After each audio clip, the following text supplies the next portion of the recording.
Heather was talking about, everybody knows that Wayne Dyer passed recent. You didn't?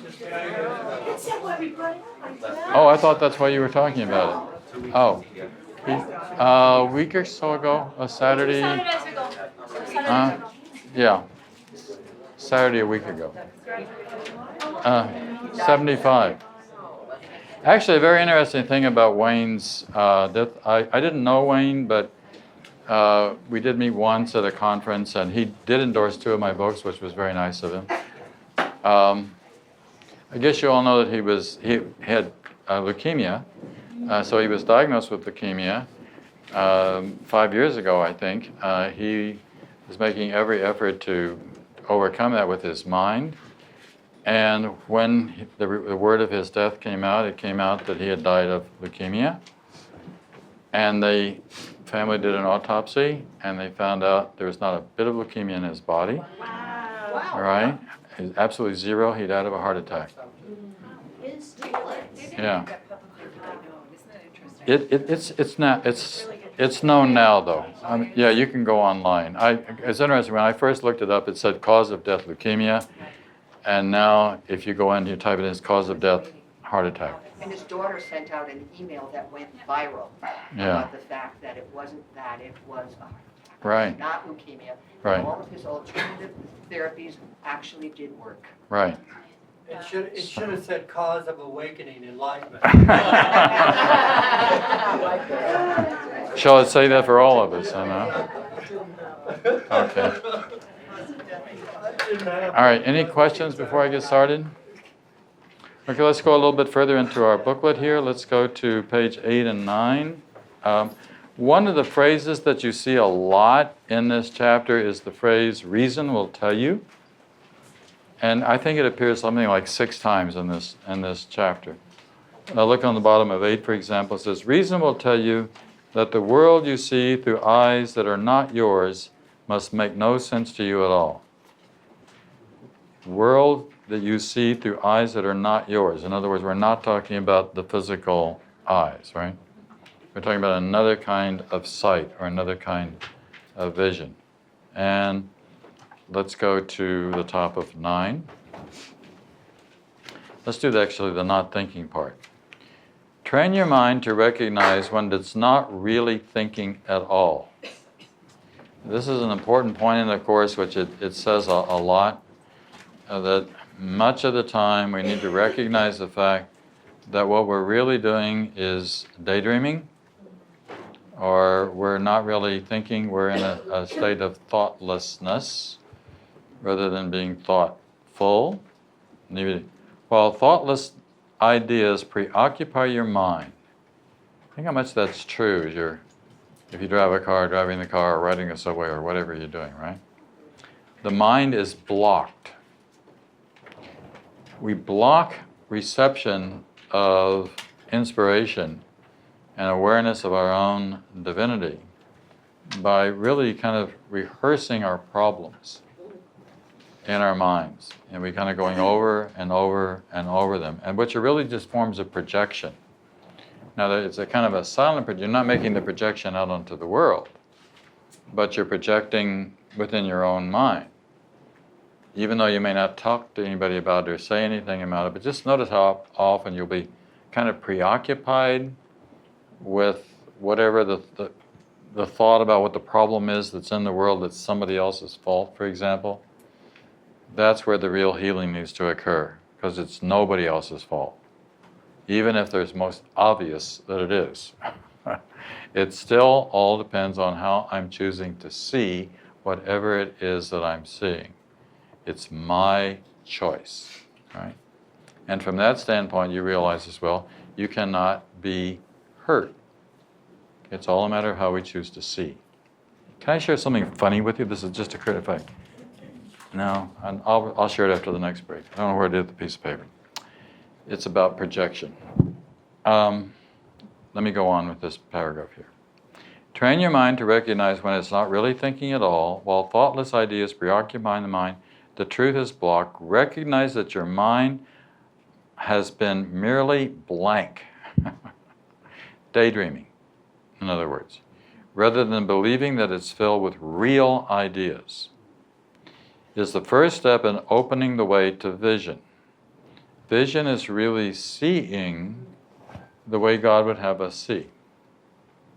The way God would have us see, He would have us see the sameness. He would have us see only from the perspective of love, which is the way that God Himself sees, right? Let me go on a little bit further with this. When you recognize that what you are and what your brothers are, you will realize that judging them in any way is without meaning. Any way. The trick is to notice how much projection and how much judgment is going on. And to catch yourself and to stop it, to catch yourself and to stop it, to catch yourself and to stop it, to catch yourself and stop it. We just keep catching ourselves and then stopping it. It's the only way you can do it. It doesn't mean that you're going to, you stop it once and for all, but this is a course in mind training, so this is a practice that we're doing. So we catch it, we see the insanity, we see the projection, we let it go and see how long you can leave it, let your mind be free, and just let it be at peace. And in fact, their meaning is lost to you precisely because you are judging them, the meaning of whoever it is that we're projecting onto. What could be secret from God's will? This Course talks about our secret sins and our hidden hates, and that's very often what we're preoccupied with. The secret sins, the hidden hates, the stuff that we've got going on inside. Again, it's just kind of a mindless, dreaming, thinking that's really keeping us from real awareness. What could your secrets be except another will that is your own apart from His?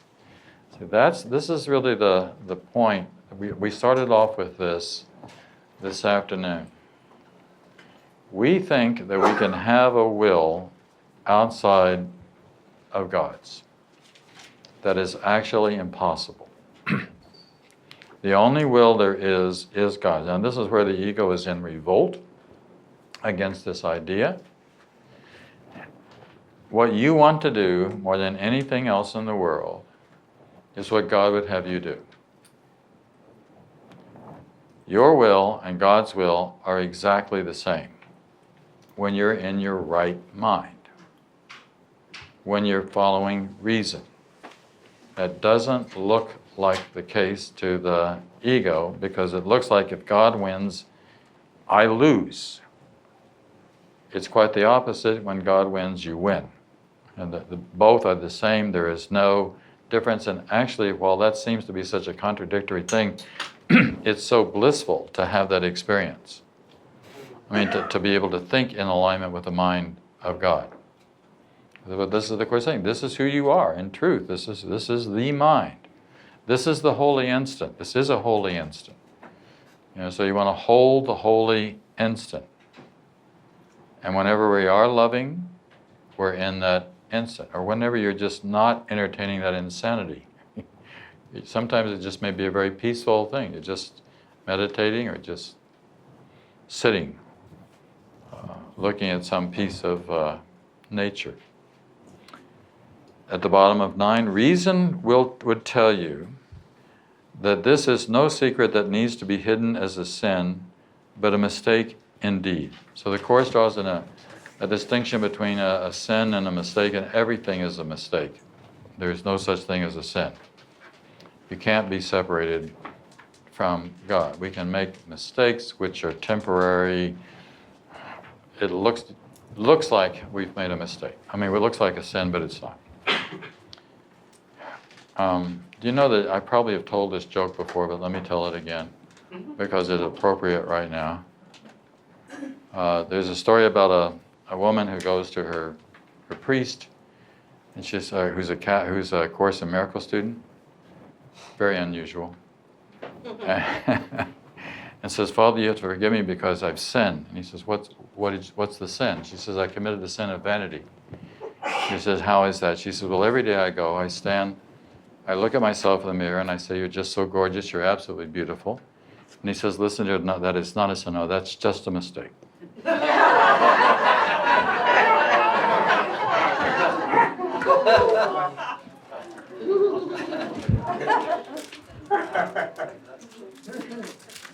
All right. Identification.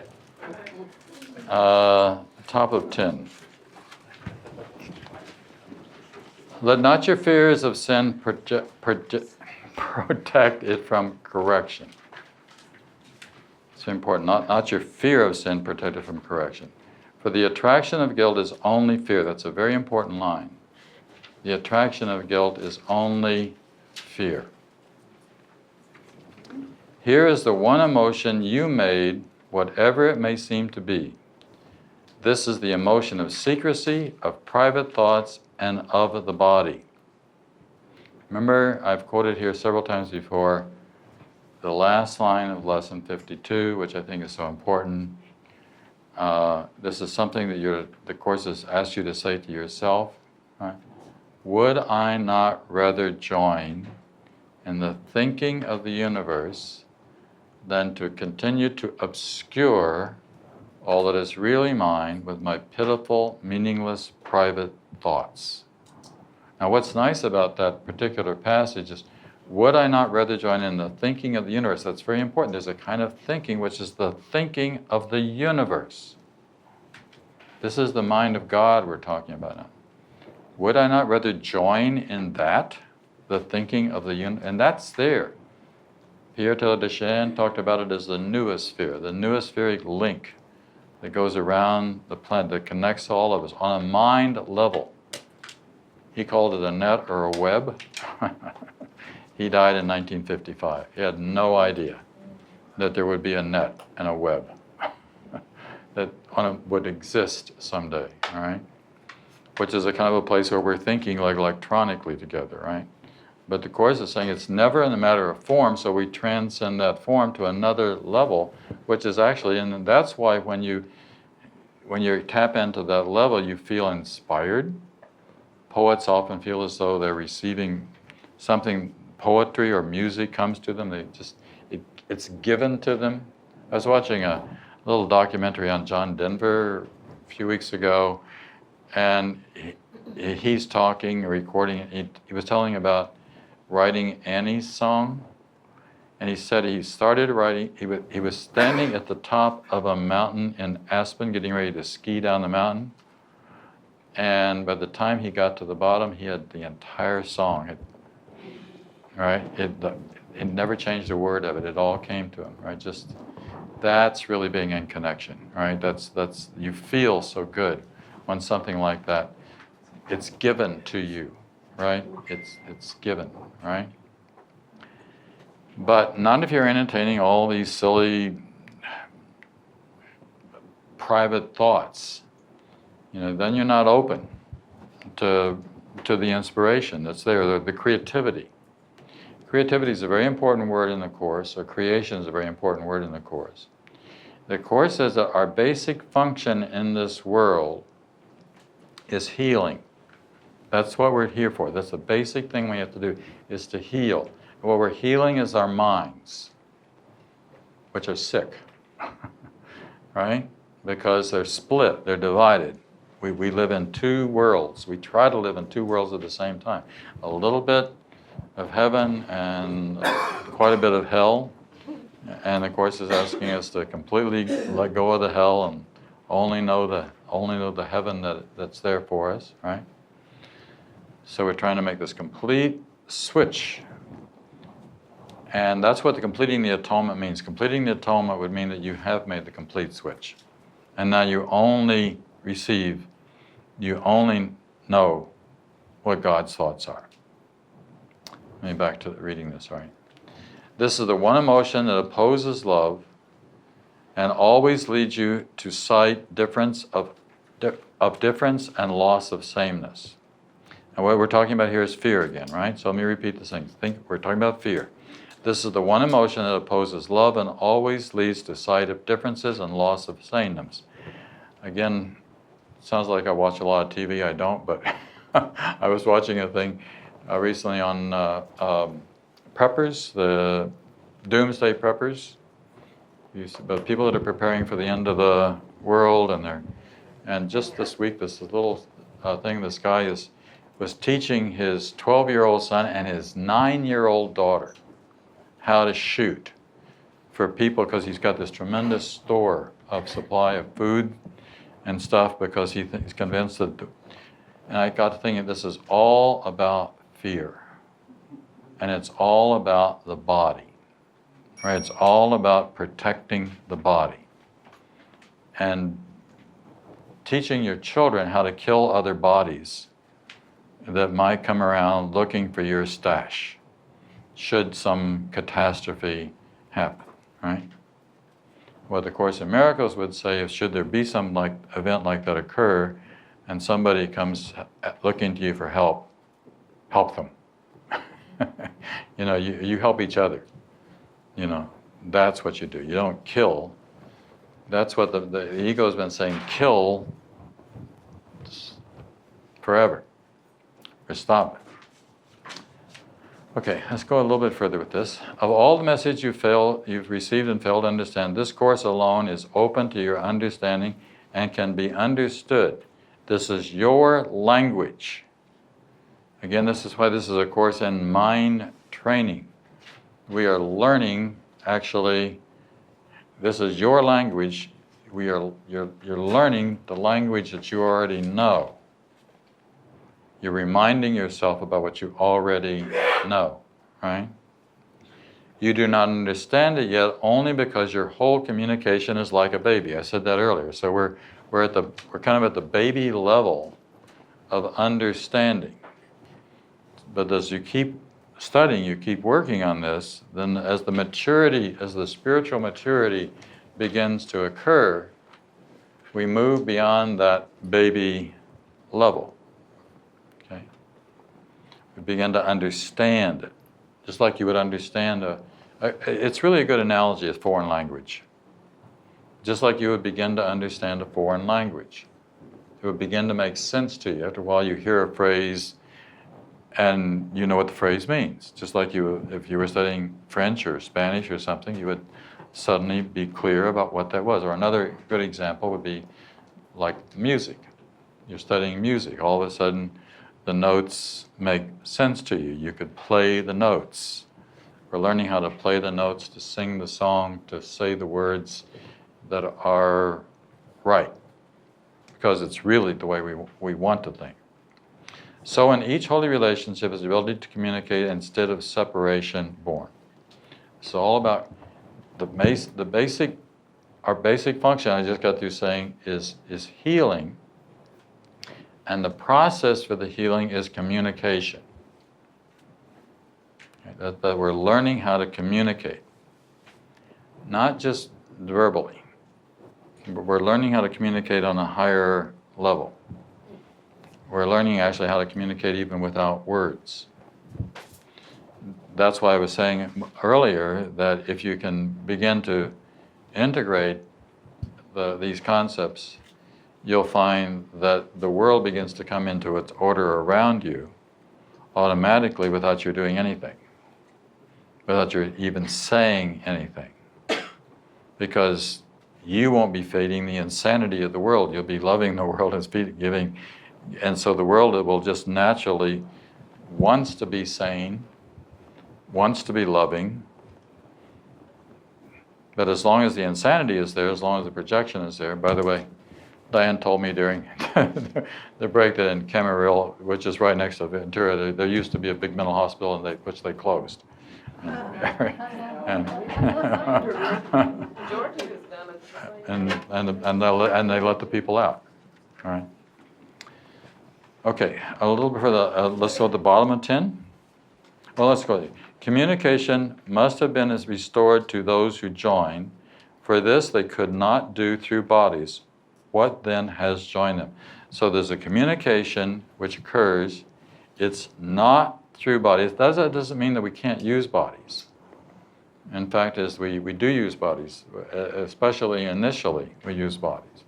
And that's what we're doing right now. Right? We're using bodies, we're using words to try to learn, to communicate. The course consists of 500,000 words that is trying to communicate to us, again, what you already know.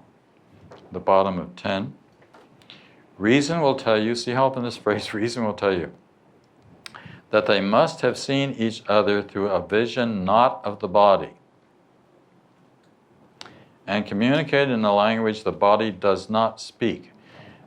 The Course says at one point, God does not understand words. So it's not, God doesn't understand English or Spanish or anything like that, right? There's a whole nother, the thinking of the universe is of a wholly nother level. We're transcending, even words are physical things. A spoken word's a physical thing, it's a sound vibration, a written word's a physical thing. We're moving beyond anything that has even any semblance of physicality to it, right? To a pure level of mind, where the connection really occurs, and we, if you, again, maybe in falling in love, you feel as though you are connected at a kind of a mind level. You think the same, right?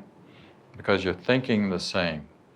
That's what feels so good. That's what Alan sent me this note saying it's nice to be able to be thinking in a similar way. Right?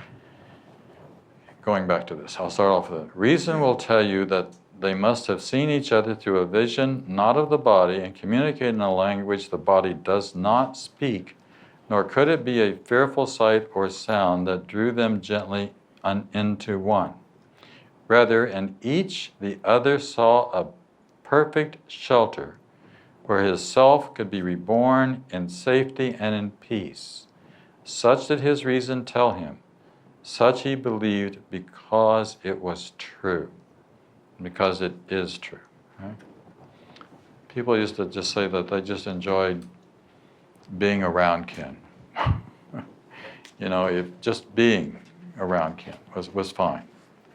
It wasn't as though they necessarily had to, although Ken was quite the intellectual and quite brilliant, but there was something about the presence which was really, really nice. Top of 11. Every vision carries pain and suffering in the dark folds of the heavy garments in which it hides its nothingness. Yet by these dark and heavy garments are those who seek illusions covered and hidden from the truth of the world. The dark and heavy garments are really the world of form. It's the outside world, that's which we are so dominated with. Television, advertising, wherever you look, there is a world of form which is trying to inform you, tell you what's valuable, what's real, what's important. Go for this, buy this, eat this, whatever. I mean, it's constant. It is so constant now that we don't even have a chance to kind of let the mind breathe a little bit, free from all the bombardment from the outside world. So that's a choice then. The choice is I choose to step aside from that and to allow for something else, that whether it's meditation or going to the beach by myself next week or something. One of you told me you're doing that. Okay, so let's go on a little bit further with 11. Truth is the opposite of illusion because it offers joy.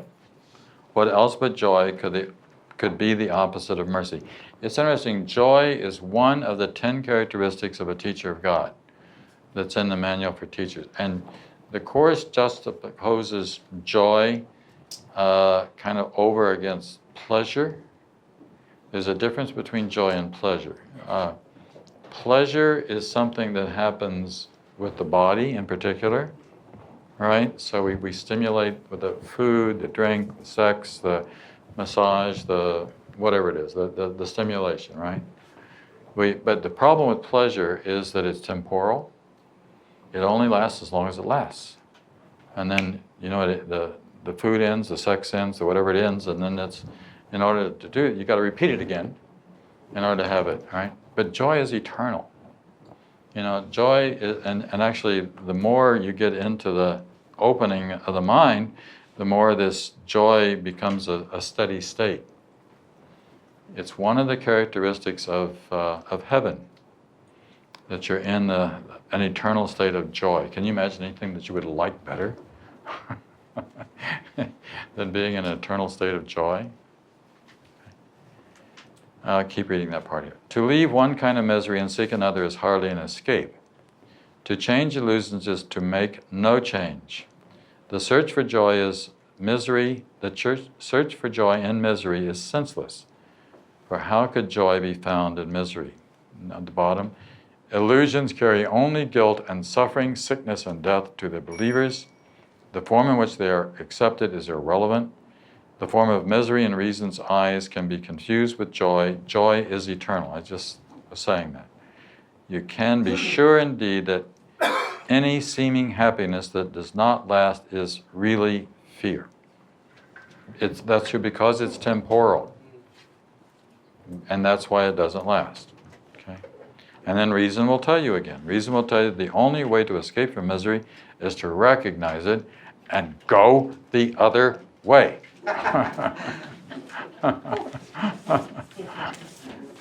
But that's really an important point. You got to be able to recognize it before you can decide to go the other way. You know, if you don't recognize it, if you don't see that you're at a choice point.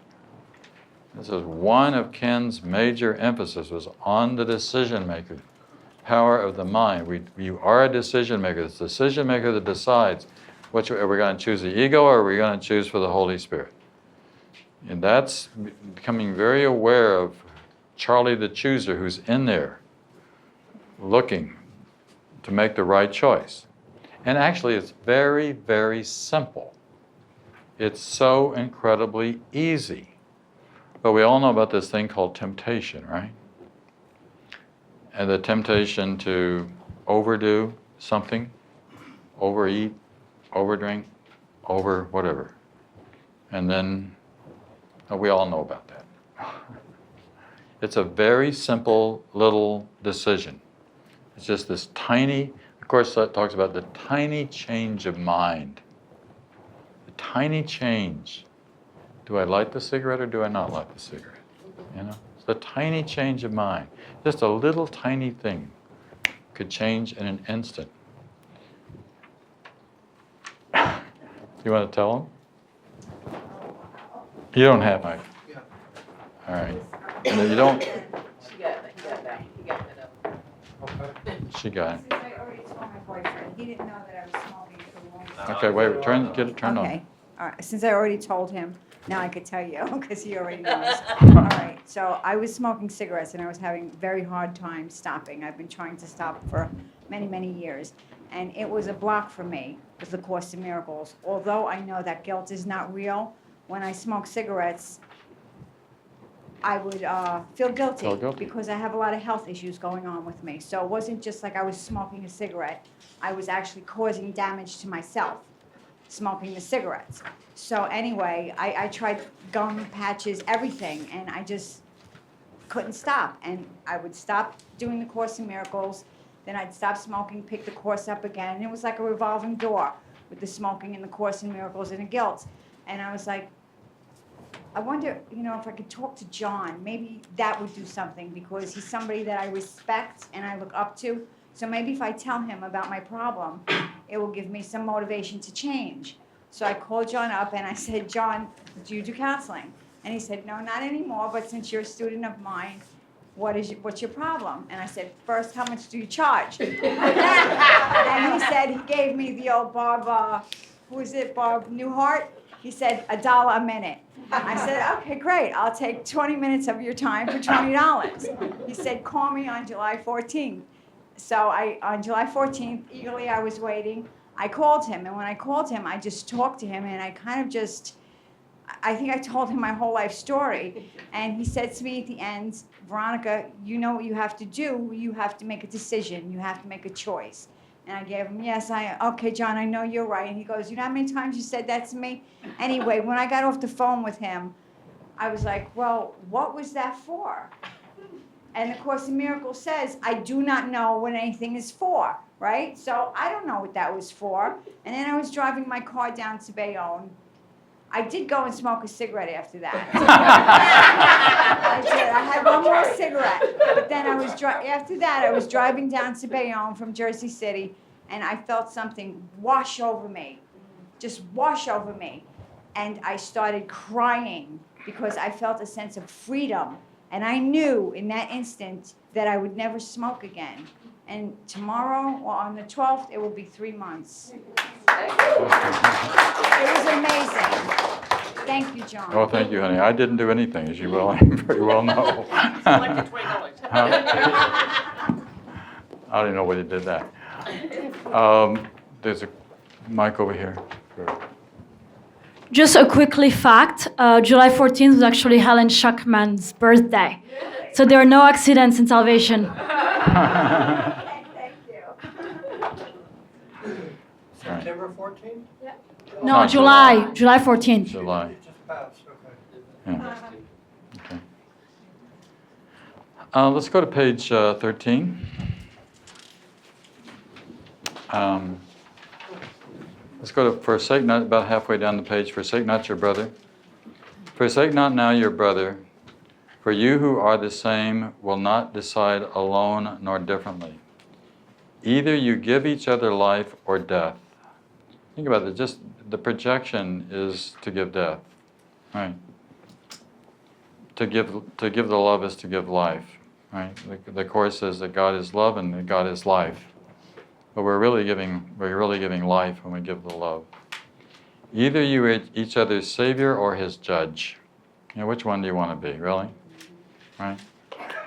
Offer him sanctuary or condemnation. This Course will believe entirely or not at all. We're going all, the thing about this Course, we're going all the way with this. You've got to go all the way. You can't do it just partially, right?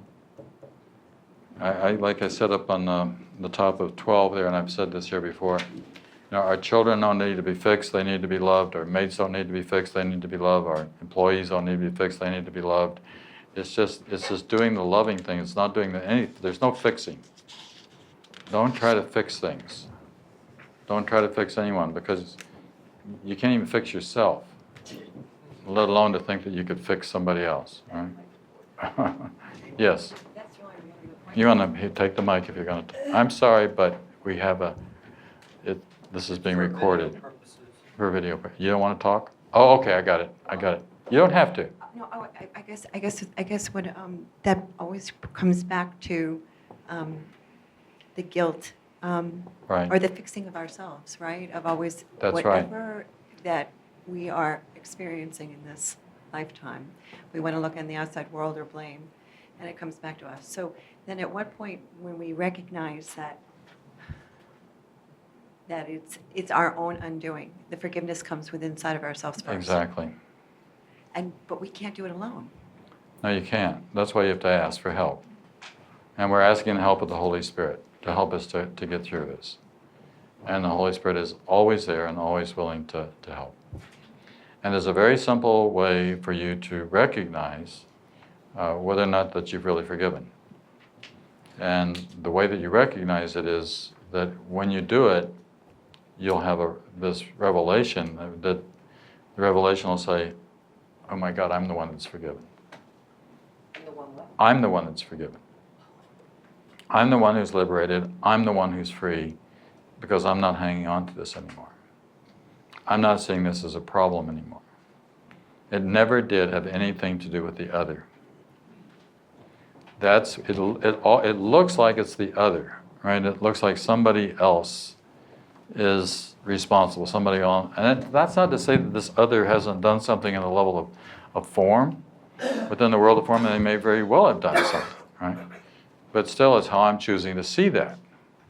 And depending on, if I am willing to let that go, then I am liberated. That's the thing which is important. And the mic over to Stav here. Stavros, thank Feel you. like Vanna White. It's on. Hi. For me, that last line, this Course will be believed entirely or not at all, is such a gift. I mean, I can see at one time I would look at it as a threat, because what it's suggesting to me is an absolute regime change of my mind. And it's not asking me to reevaluate the world around me through the Course. It's asking me, or offering to me, to accept, not believe, but accept my sonship as the Son of God, and that in itself, everything will look different after that. That's right. I don't have to worry about reevaluating it. Just the sheer act of doing that, things look different in the light. And so I just love that Yeah, last. I love It's it. not a demand, it's at all. That No, other. it's a statement of fact. Yeah, really, it's beautiful. Right. Thanks. It's so simple, and then the course says of itself. So this is this is a simple course, and we have this tremendous resistance to doing it.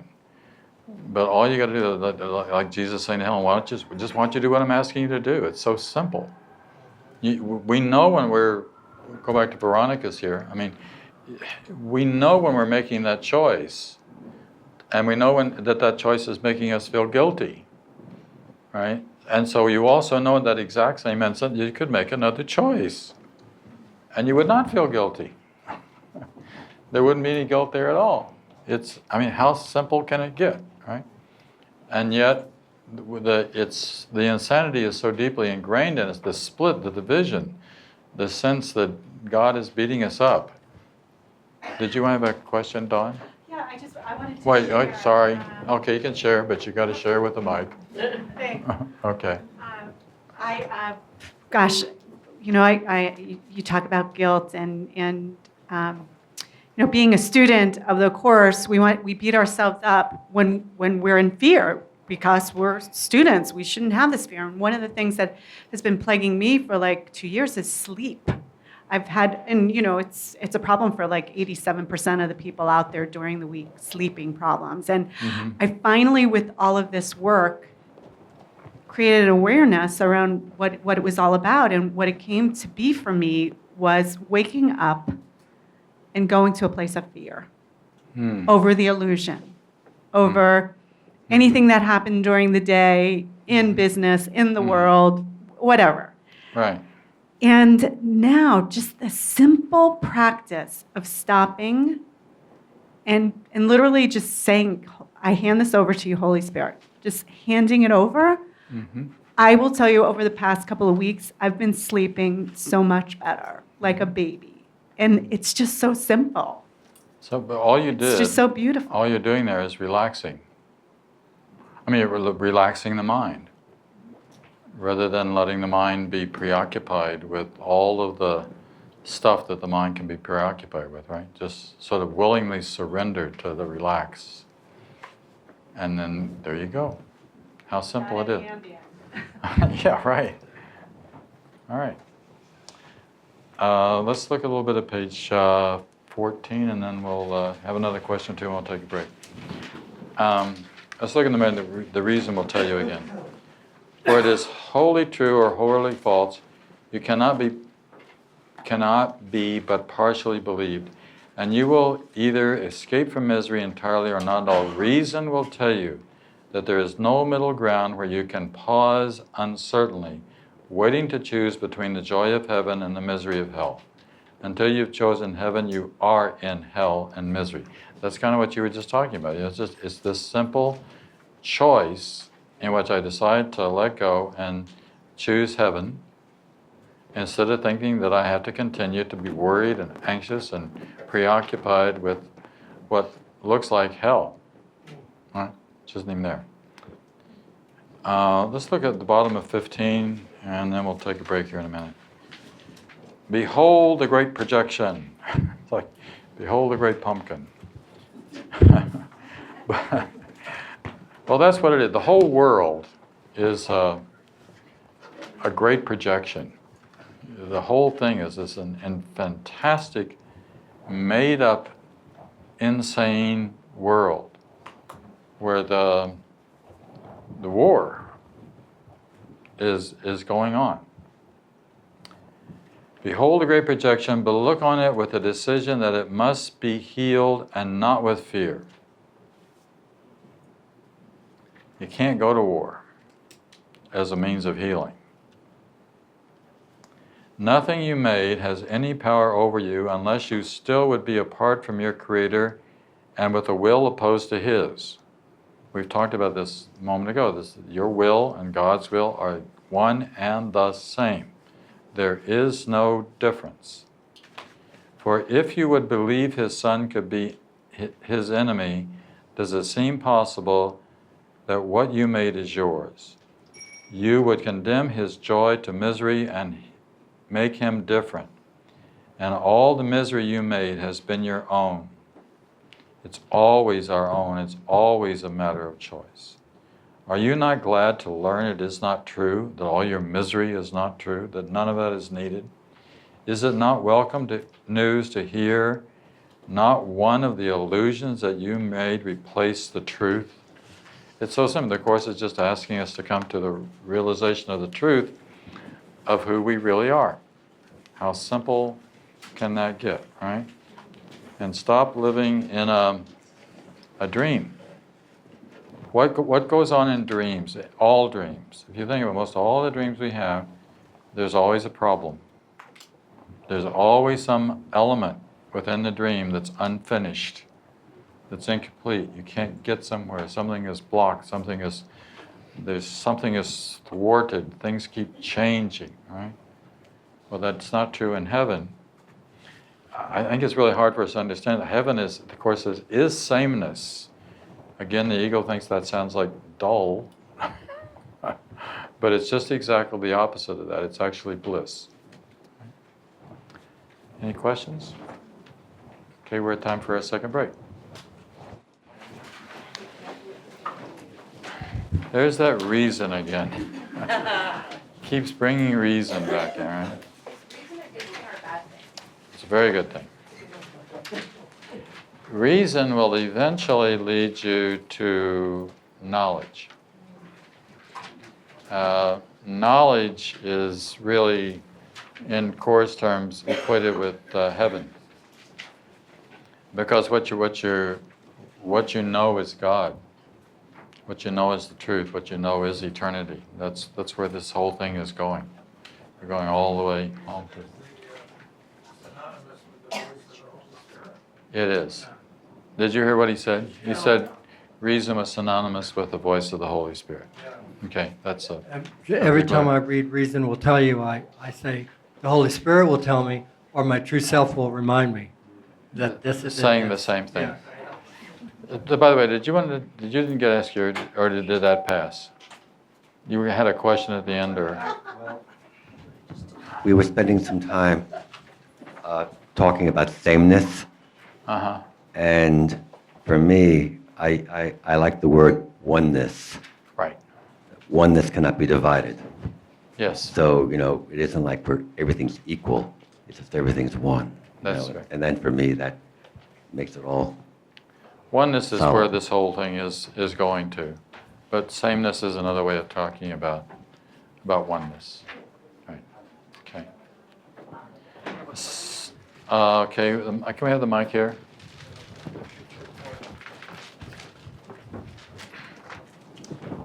Right now, my mother seems to be going through the early stages of dementia.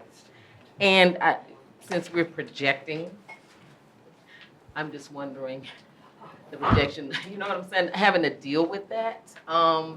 Is that me? I'm dealing with the insanity in me. Well, okay, let's be clear. First of all, you are not causing your mother's dementia. No. Okay, all right. We don't cause the problems that are, quote, the problems in the world, right? So it's just a matter of your doing what we've been talking about here and just loving her through this whole process. That's all you got to do. Which is quite challenging. I'm sure it is. Okay, because that's what, that's a part of it, being able to love even with all the outbursts. And I was just also curious about that because it seems like so many people are suffering from it, but yet they're more childlike in a sense. Uh-huh. So is this that opening up maybe? Because she was always in control, so now she's, always wanted to be in charge. Now she wants to be in charge when she's not in control. Right. I've got it. Yeah. Right. Well, we all know the different stages that this whole process goes through.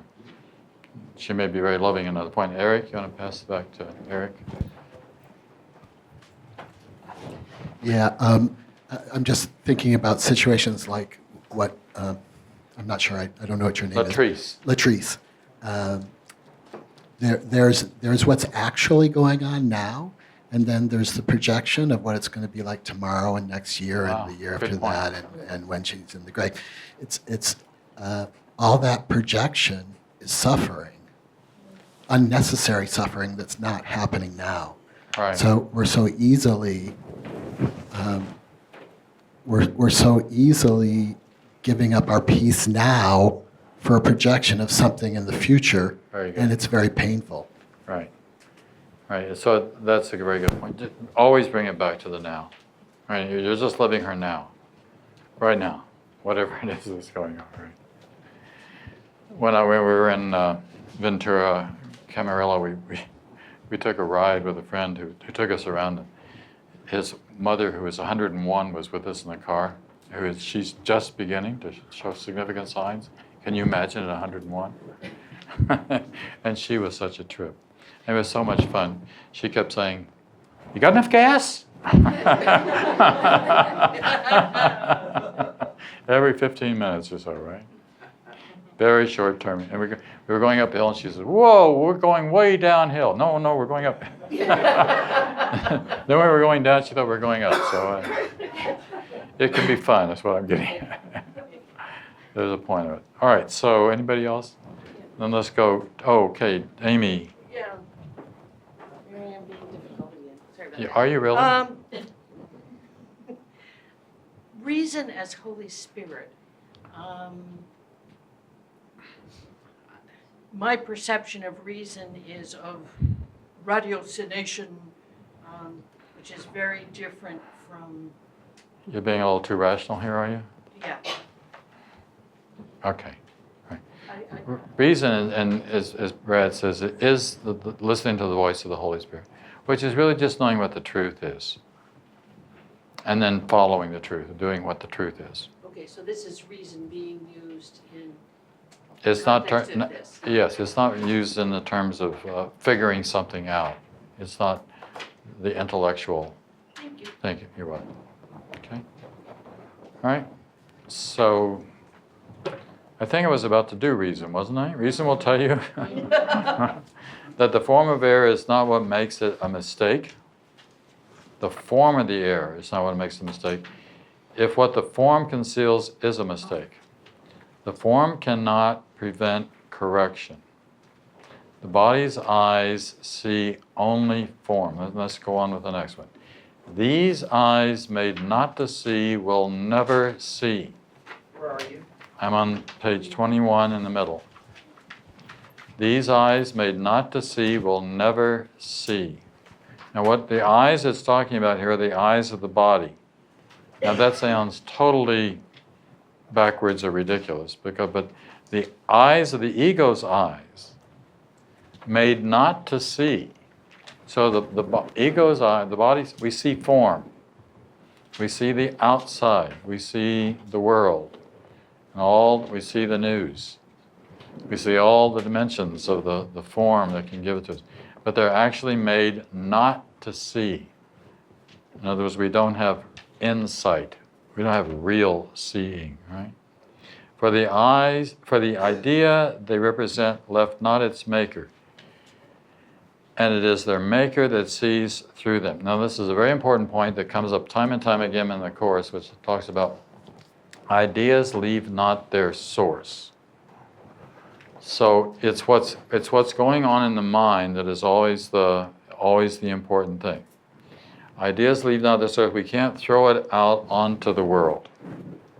We can't use the ideas to blame the world or say the problem is out there in the world. It's always in me. It's always a matter of my choosing how I wish to see. And whether I see a problem or whether I see an opportunity to be loving right now, regardless of whatever else is going on. And as Eric says, not in the future, but right now. Right? Let me go on with this for a little bit forward. I'm going to start that over. These eyes may not to see, will never see, for the idea they represent left not its maker, and is their maker that sees through them. What was its maker's goal but not to see? That's very important. This whole world has really been designed for us with our minds in such a way that we cannot see. There's, again, the phrase that we started off with this afternoon, nothing so blinding as the perception of form. So seeing the form is the thing that keeps us blind. Watching the news keeps us blind. You know, what I mean by watching the news keeps us blind is just that, you know, perpetually seeing the problem. And the news is about nothing but problems, right? Well, otherwise it wouldn't be news. So, but seeing the problem keeps us distracted, keeps us occupied with the world.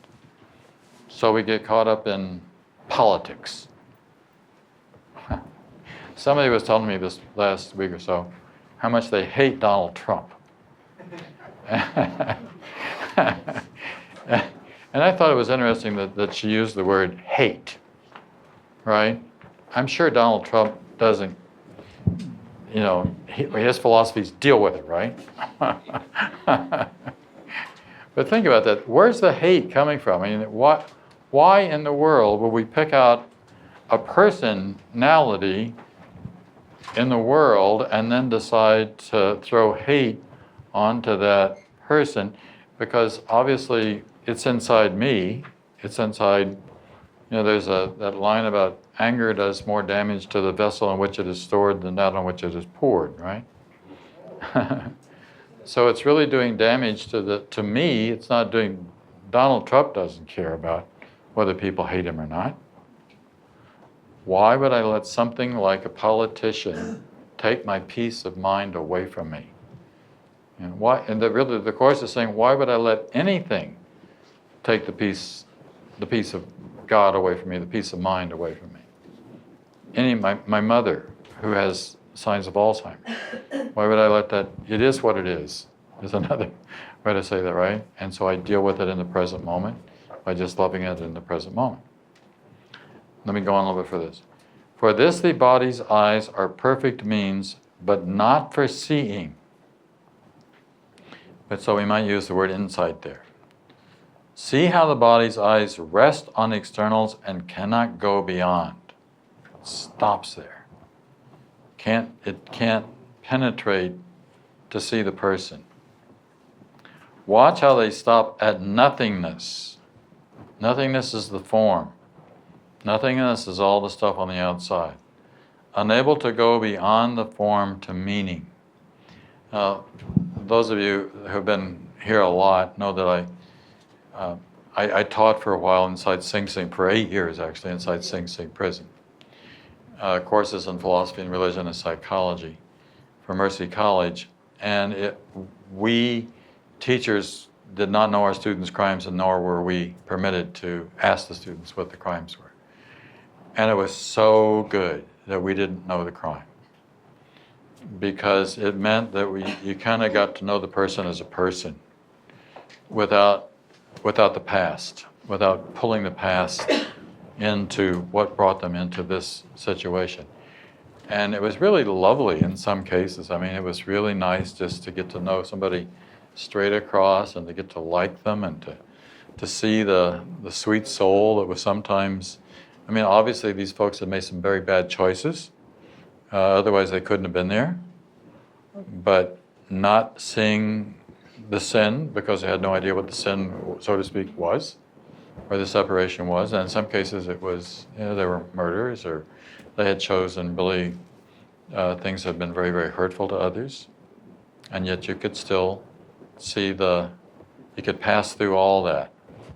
God passes through all that. God doesn't see any of that. God sees none of that, none of the junk, none of the stuff that's on the outside. Again, nothing so blinding in perception of form. I quoted that earlier. And then I quote Helen Keller here. What I'm looking for is not out there, it's in me. It's always in me. Right? And let's go to page 22. Only mistakes have different form, and so they can deceive. You can change form because it is not true. it could not be reality because it can be changed. Now let's talk about that for a second. So, same heaven, and I know this is hard for us to understand or even try to leap into. There's no change in heaven. Heaven is sameness, heaven is oneness, heaven is a constant. Love is a constant. The Course says love, there are not different kinds of love. There's not a kind of love for this and a kind of love for that. We break love up into romantic love and children, but there's just, love is a one. It's just one experience, or however it gets manifest within the context of the world. Right? Heaven is one. Heaven is a state. There couldn't be division in heaven. There couldn't be separation. And in that sense, there's not, and here's where we live in time. Time is a place where there's change, where things do change, but there's no change. I know this, it's a leap in the mind, because it's eternity. You look up the definition of eternity in the dictionary, and the dictionary definition of eternity is a place or a state of timelessness. So by definition, eternity is a place where there is no time. This whole universe is time-bound because things happen in time. Even I was watching a show last night on the universe about the end of time. I mean, the end of... We can only see back 13.6 billion years. So what's beyond the 13.6 billion? We can't see past that because we can't, well, I don't... Yeah, we can't get beyond it. But beyond that, there is something. That's timelessness is what's beyond it, right? The wholeness is beyond it. It's nothing, it never is, the whole universe is form in that sense, right? But we talked about last time we were here that there's something which is holding everything together that is not form. The scientists refer to it as dark matter, but I think it would be better if we called it mind, or God, or love, or, it's not visible. It has no form, and yet the no form is the real thing. The form is the superficial, the outside. And that's where we get stuck. We are stuck on the outside. We're stuck in bodies. We're stuck in looking at bodies. We're stuck in judging bodies. We're stuck in our own bodies and making judgments about our own bodies. Right? You're not a body. You are a spirit, mind. Spirit and mind are really the same word.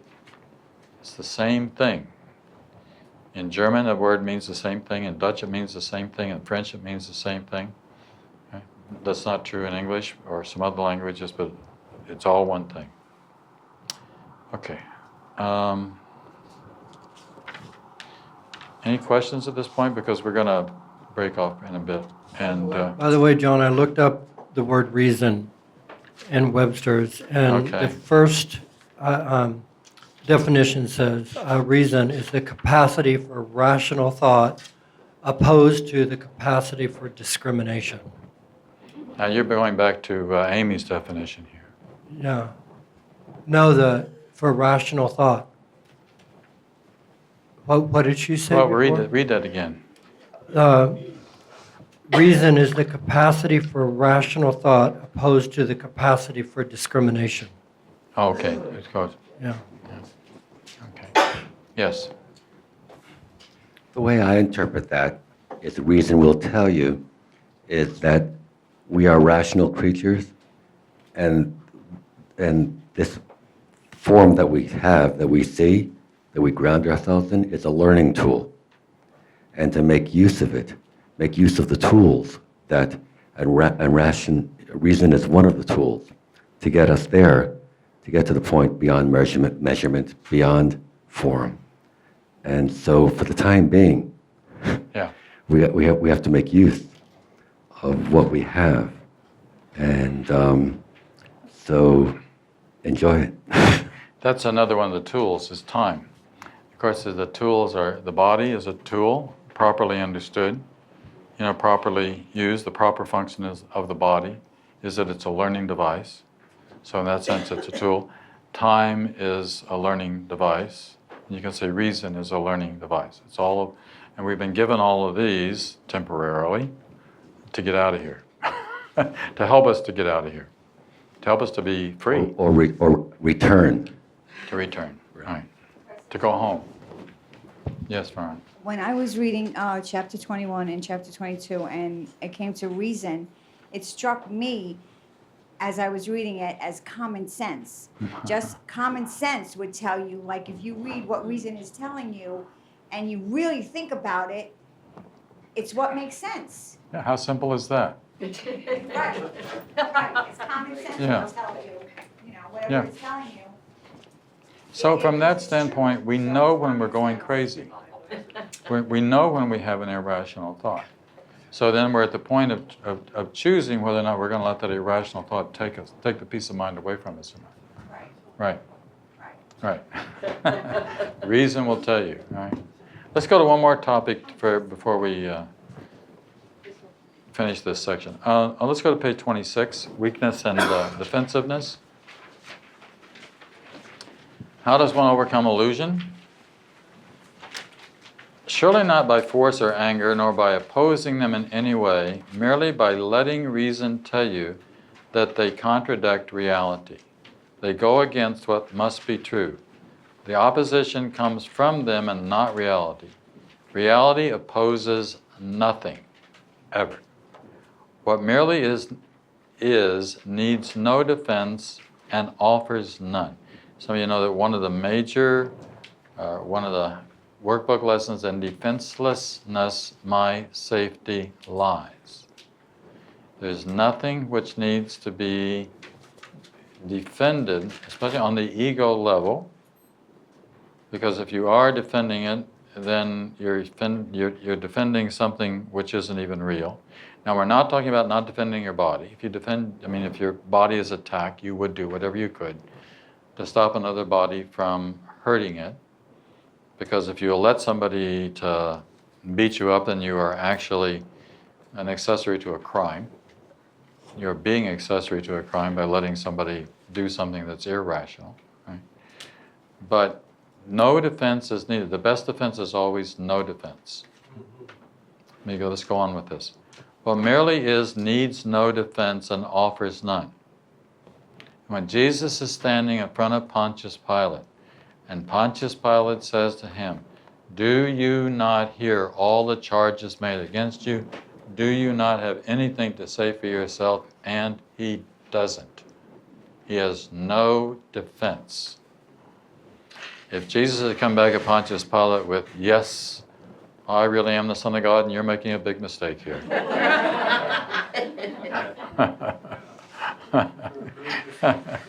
we might have questioned whether or not it was the Son of God.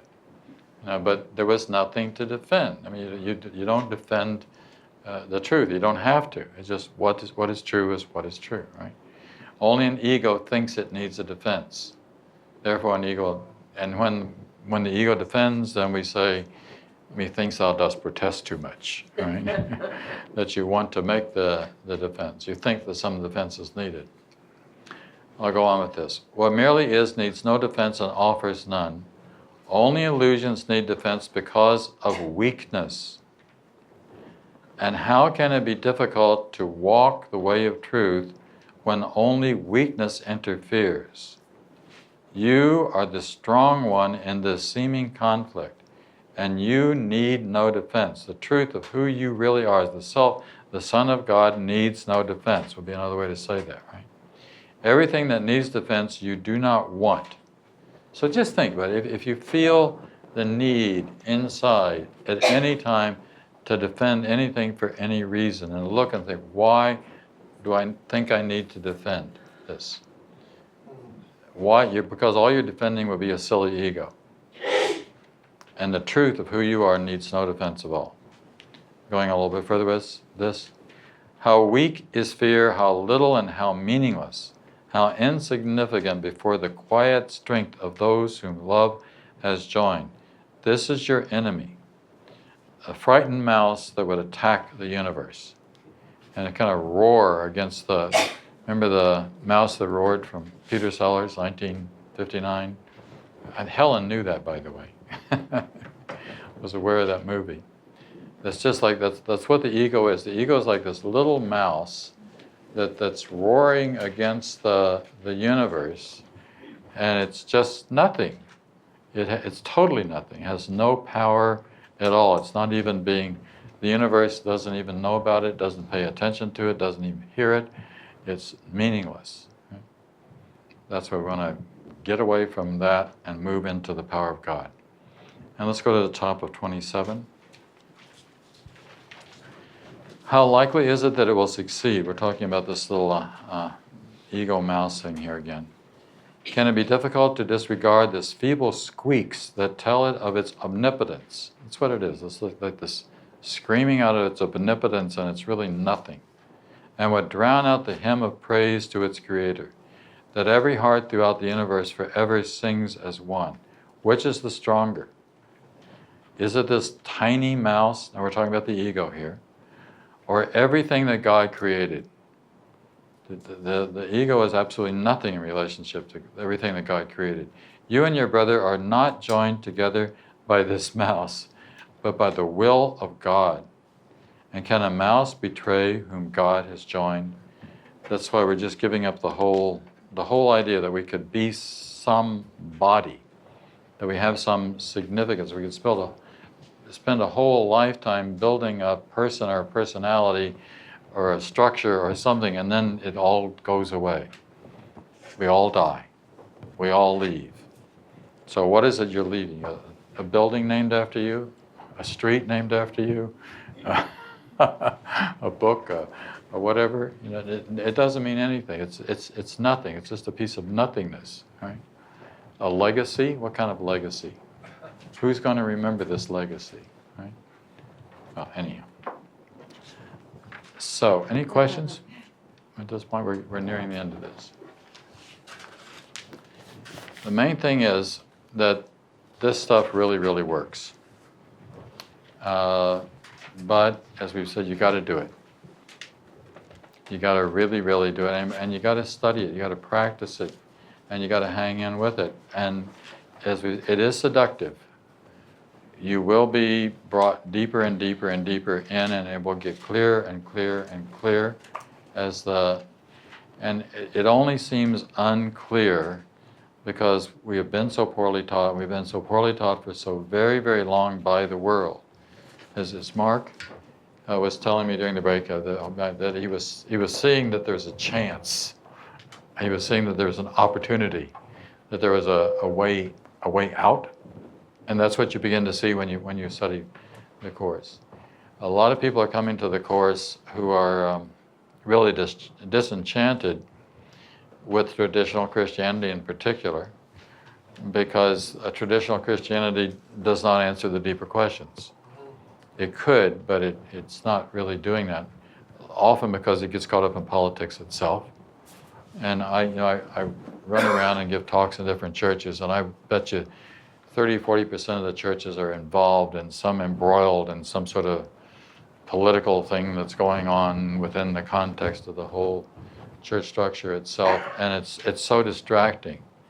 And all the rules and the regulations and the creeds and the dogmas and the rituals are they're really blinding, really.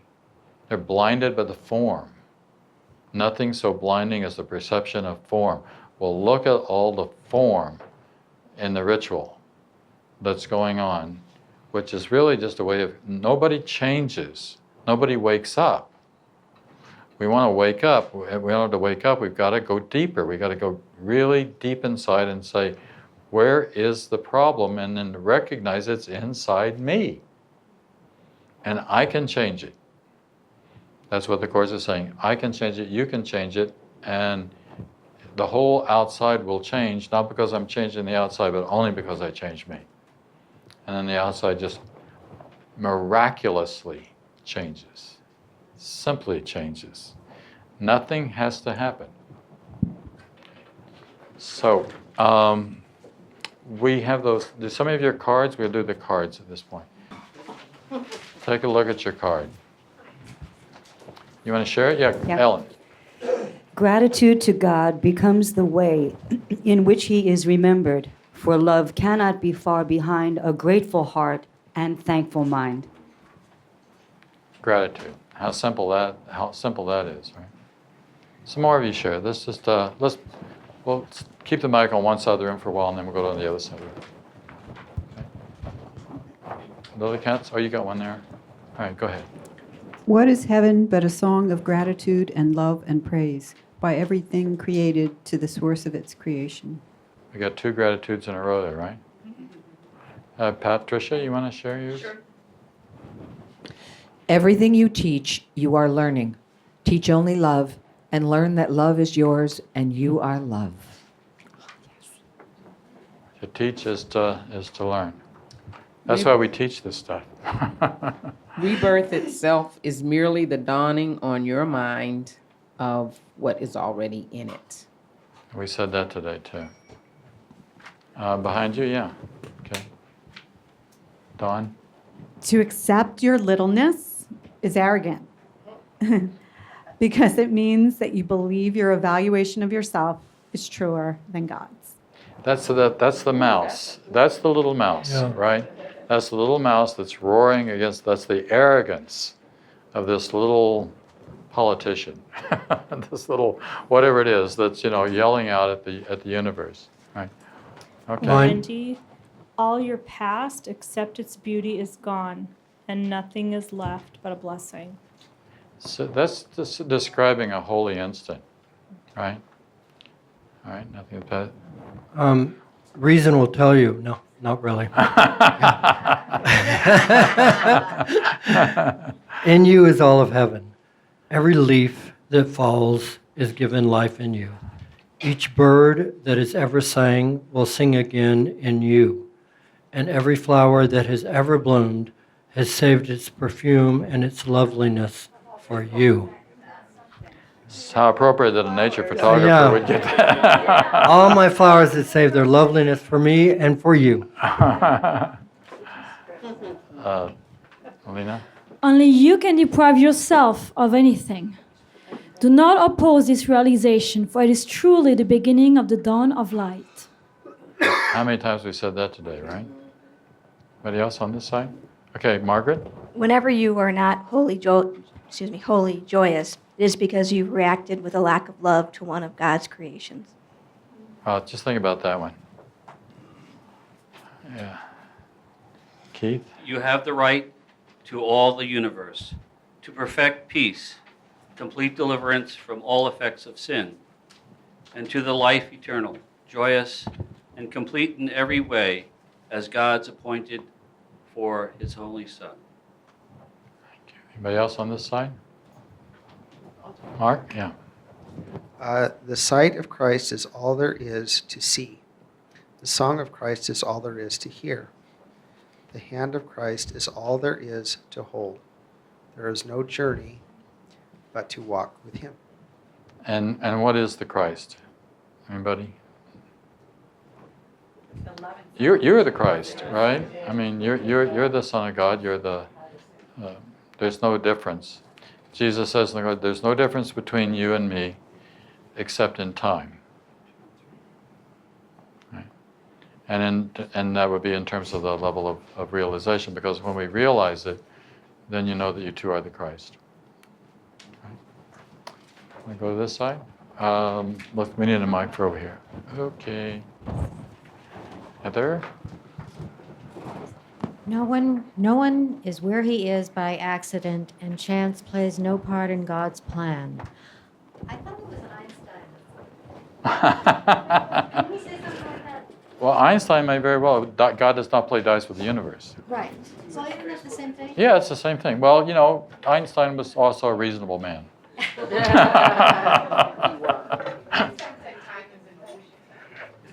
Well, yes, he's absolutely, because time is relative, right? That's the main point. And relative is not a constant, it's relative, right? And that means it can change. It could speed up, it could slow down, or it could stop. When that's stopping would be the really interesting thing. Right? Right? Then we have eternity. where there is no time. David? Oh, you're just holding the mic. Okay. All right. No one can be unjust to you unless you decide first to be unjust. Thanks. Somebody else? Is Susan? Back there to Susan?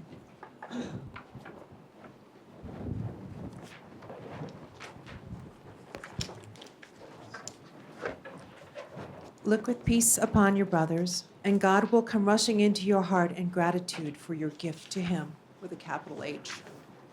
And how simple that is. That's the third gratitude one we've had.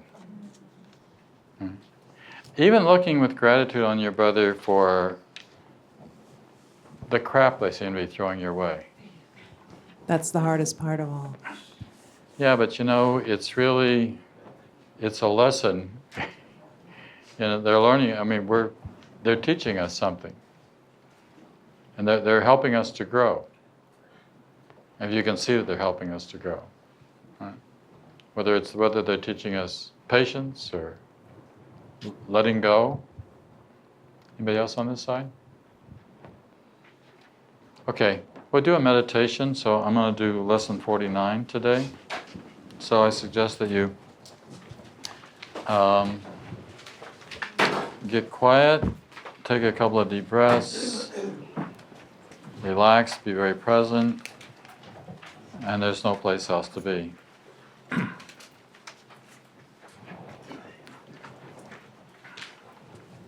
Brad, can you lower the light a little bit, maybe? Let's just lower the light. Not too much, I won't be able to see. Okay.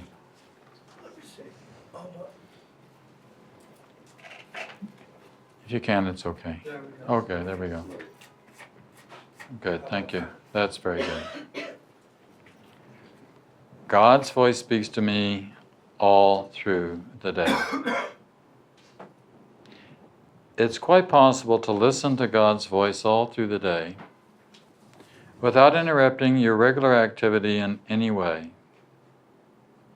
The part of your mind in which truth abides is in constant communication with God, whether you are aware of it or not. The other part of your mind functions in the world and obeys the world's laws. This part is constantly distracted, disorganized, and highly uncertain. God's voice speaks to me all through the day. The part that's listening to the voice for God is calm, always at rest, wholly certain. It's really the only part there is. The other part is a wild illusion, frantic and distraught, but without reality of any kind. Try today not to listen to it. Try to identify with the part of your mind where stillness and peace reign forever. Try to hear God's voice call to you lovingly, reminding you that your Creator has not forgotten you. God's voice speaks to me all through the day. We are actually trying to hear God's voice, reminding you of Him and of yourself. We approach this happiest and holiest of thoughts with confidence, knowing that in doing so we are joining our will with the will of God. He wants you to hear His voice. He gave it to you to be heard. God's voice speaks to me all through the day. Listen in deep silence. Be very still. Open your mind. Go past all the ruckus shrieks and sick imaginings that cover your real thoughts and obscure your eternal link with God. Sink deep into the peace that waits for you beyond the frantic, riotous thoughts and sights and sounds of this insane world. You do not live here. We are trying to reach your real home. We are trying to reach the place where you are truly welcome. We are trying to reach God. God's voice speaks to me all through the day.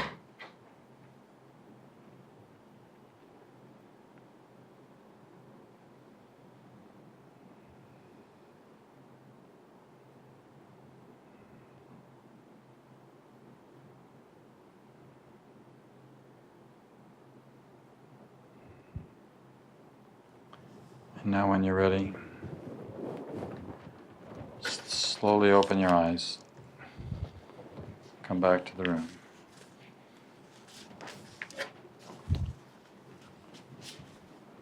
And if you will, take your booklet and turn to the very last page, the back of the booklet. This is what's called the Lord's Prayer from A Course in Miracles. You'll see why that's true. And we read this together out loud, pausing at every comma, stopping at every period. Forgive us our illusions, Father, and help us to accept our true relationship with you, in which there are no illusions and where none can ever enter. Our holiness is yours. What can there be in us that needs forgiveness where yours is perfect? The sleep of forgetfulness is only the unwillingness to remember your forgiveness and your love. Let us not wander into temptation, for the temptation of the Son of God is not your will. And let us receive only what you have given, and accept but this into the mind, which you created and which you love. Amen. So our next session together is, I think it's like the 13th of it's the second Sunday in October, which happens to be Columbus Day weekend, but I couldn't avoid it, putting it that weekend, so we'll see you then.